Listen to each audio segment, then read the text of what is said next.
AP మాజీ హోంమంత్రి సుచరిత ఆసక్తికర వ్యాఖ్యలు చేశారు. వైసీపీతోనే తమకు రాజకీయ మనుగడ అని పేర్కొన్నారు. తాను ఒక స్టేట్మెంట్ ఇచ్చానంటే తన భర్త దయాసాగర్ కూడా దానికి కట్టుబడే ఉంటారని అన్నారు.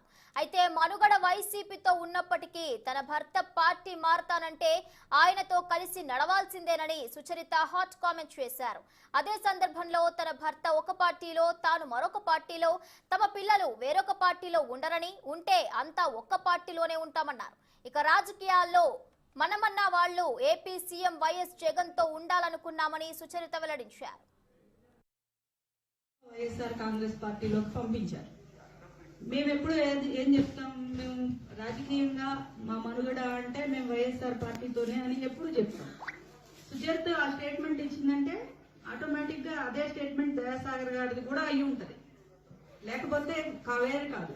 లేదా ఇప్పుడు దయాసాగర్ గారు వచ్చి బయటకు వచ్చి నేను పార్టీ మారుతాను సుచరిత నువ్వు నాతో రా అంటే ఒక భారీగా నేను నా భర్త అడుగుజాడల్లోనే నడుస్తాను కదండి. ఎంత రాజకీయ నాయకురాలనైనా కానీ జగన్మోహన్